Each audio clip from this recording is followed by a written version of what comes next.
Assalamualaikum warahmatullahi wabarakatuh. Pada hari ini saya akan mempersembahkan sebuah pantun yang bertajuk Muafakat, karya daripada Zailani Taslim. Indah sungguh warna pelangi, tidak luput hingga senja. Kelurah sama diharumi, usaha bersama membawa bahagia. Buah salak di dalam kantung, kulitnya keras, isinya kelak. Bulat air kerana pembentung, bulat manusia kerana muafakat. Sekian, terima kasih. Seterusnya, saya akan menerangkan jenis-jenis fonem yang terdapat di dalam pantun yang saya pilih ini. Okey, yang pertama ialah konsonan rangkap. Yang terdapat di dalam rangkap pertama baris ketiga yang berbunyi kelurah sama diharungi. Diharungi itu terdapat konsonan rangkap yang ada ng di dalamnya, dan diharungi juga mempunyai 4 suku kata. Okey, seterusnya yang kedua ialah vokal rangkap.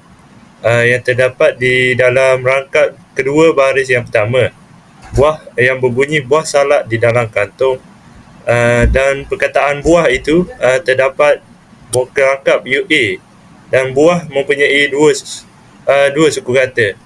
Okey, yang ketiga ialah diftong, di mana yang berada dalam rangkap yang kedua baris yang ketiga, yang berbunyi bulat air kerana pembentung. Perkataan air itu terdapat diftong di dalamnya, iaitu AI. Seterusnya yang keempat ialah kata pinjaman.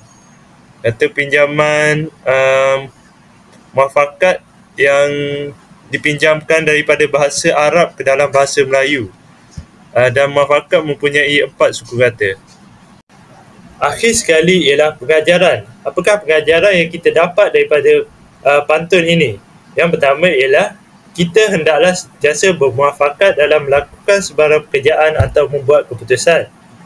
Yang kedua ialah kita hendaklah mengutamakan perpaduan masyarakat. Yang ketiga ialah kita hendaklah bertolak ansur dalam kerja bermuafakat atau berpasukan. Yang keempat ialah kita hendaklah saling percaya membina muafakat. Yang kelima, kita jangan hanya mementingkan diri sendiri atau mementingkan diri dalam masyarakat yang lain. Berikut merupakan lirik kepada syair pesanan ibu. Seterusnya, saya pula akan mempersembahkan sebuah syair yang bertajuk Pesanan Ibu oleh Zurina Hasan. Dengarlah anak ibu berpesan, lengkapkan diri dengan pelajaran. Hanyalah itu jadi bekalan untuk hidup di masa depan. Ilmu itu pelindung diri, seperti kebun berpagar duri, seperti sinar intan baiduri. Itulah tanda orang jauh hari. Hidupmu kini di masa remaja, bagai permata amat berharga. Jangan jatuh ke lembah hina, nanti menyesal tidak berguna. Sekian daripada saya. Seterusnya, saya akan mengintegrasikan elemen fonetik dan fonologi yang terdapat dalam syair pesanan ibu. Yang pertama, ungkapan seperti sinar intan baiduri, yang mana perkataan baiduri mengandungi diftong berbentuk I. Jadi diftong berbentuk I ini dia terletak dekat rangkap kedua baris ketiga dalam syair. Yang kedua, ungkapan itulah tanda orang jauh hari. Perkataan jauh hari ini juga merupakan diftong yang berbentuk au. Jadi Jauhari ni dia terletak dalam rangkap kedua baris keempat syair. Ungkapan ketiga, orang tua sudah berpesan. Perkataan tua merupakan vokal rangkap yang berbentuk UA ataupun UA. Yang mana perkataan tua ni dia terletak dalam rangkap ketujuh baris pertama. Yang keempat, ilmu itu pelindung diri. Perkataan ilmu merupakan kata pinjaman daripada bahasa Arab yang mana perkataan ilmu ni terletak dalam rangkap kedua baris pertama. Yang seterusnya, syaitan menggoda bertambah gundah. Syaitan ni merupakan konsonan pinjaman yang mana terdiri daripada SY dan terletak dalam rangkap kelima baris pertama. Dan ungkapan yang terakhir ialah lengkapkan diri dengan pelajaran, yang mana perkataan lengkapkan tu mengandungi konsonan rangkap NG. Yang mana perkataan lengkapkan diri dengan pelajaran ni dia terletak dalam rangkap pertama baris kedua syair pesanan ibu. Dan yang terakhir ialah pengajaran daripada syair pesanan ibu. Yang pertama, kita hendaklah sentiasa jujur dalam menuntut ilmu. Yang kedua, kita mestilah menghargai nasihat. Yang ketiga, kita perlulah sabar dan tabah dalam menyusuhi dugaan hidup. Dan yang terakhir, kita mestilah mempertahankan negara daripada ancaman musuh dan penjajah. Ini merupakan lirik sloka Pak Pandey yang terdiri daripada 6 rangkap dan setiap rangkap mengandungi 4 baris. Dan akhir sekali, kami akan mempersembahkan sloka Pak Pandey. Pandai, pandai, wahai Pak Pandey, anak dipijak, dagang dijinjing, kucing dibunuh, tikus dibelah, harta habis, badan tergadai. Mendengar gelagak dagang, tak sedar bertelanjang. Mendengar guru di langit, air tempayan dicurahkan. Mulut kena suap pisang, buntut kena cangkuk onak, gunting makan di hujung. Pak Pandey juga yang menanggung. Apa didengar gelagak dagang, gelagak si rambutan jantan. Orang berbunga, dia berbunga, orang berbuah, dia haram. Kilat memancar, hujan tak lalu, awak juga kecundangan. Pandai-pandai, wahai Pak Pandey, awak juga yang menanggung. Pandai-pandai, wahai Pak Pandey, diri sendiri juga menanggung. Pandai-pandai, wahai Pak Pandey, kisah benar bukan menyinggung. Sekian, terima kasih. Seterusnya saya akan menerangkan jenis-jenis fonem yang terdapat dalam sloka Pak Pandey.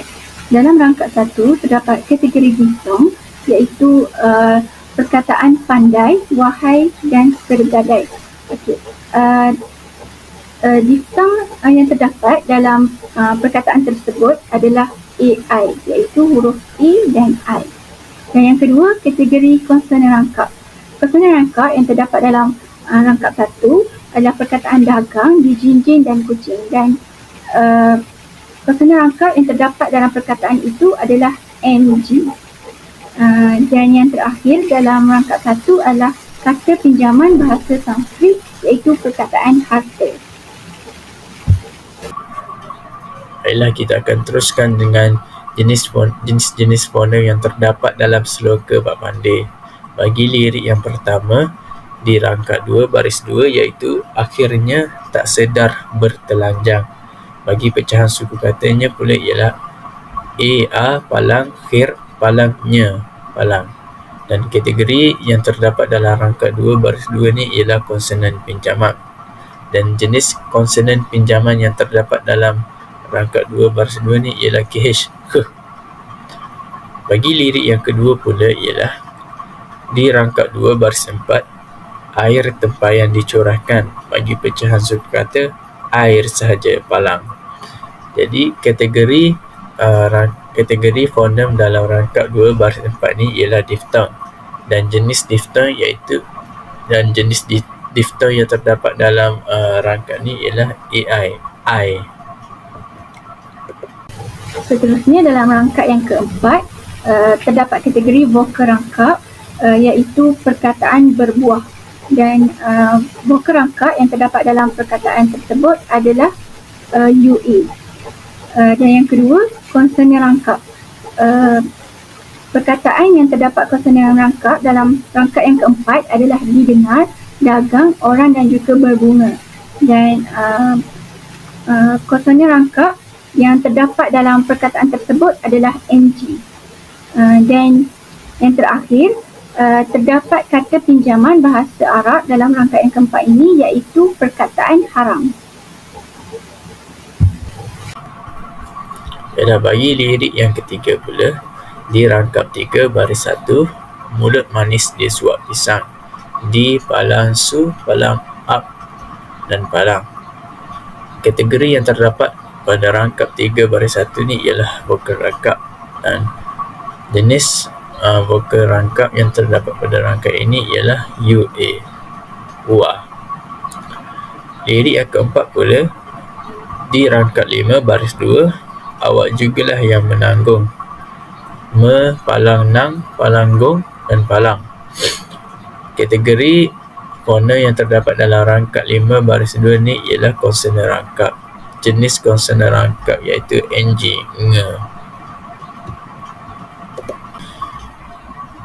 Akhir sekali, jenis-jenis fonem yang terdapat dalam sloga Pak Pandey bagi lirik yang kelima ialah di rangkap 5 baris 3, iaitu silap-silap menabur budi.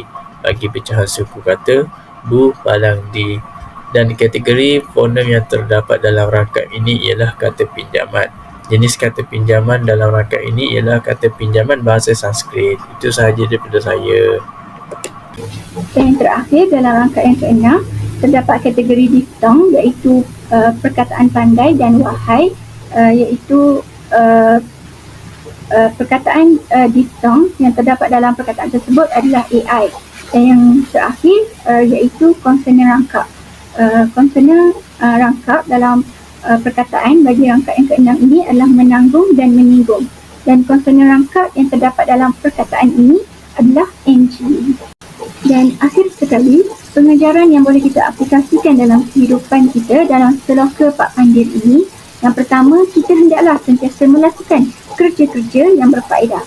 Seterusnya, kita hendaklah mengelakkan diri daripada mengharapkan sesuatu yang belum pasti. Kita juga hendaklah berhati-hati ketika melakukan sesuatu pekerjaan kerana kesilapan akan merugikan diri sendiri. Seterusnya, kita hendaklah mengelakkan diri daripada mudah terpengaruh oleh kata-kata yang manis, kerana di sebalik kata-kata yang manis itu lazimnya tersembunyi niat yang jahat. Dan pengajaran yang terakhir adalah kita perlu teliti dalam menghadapi kerana manusia, kerana sesetengah manusia hanya berpura-pura baik di hadapan kita, tapi sebaliknya dia berniat terong atau jahat. Sekian, itu sahaja rumusan pemikiran dalam sloka Pak Pandey.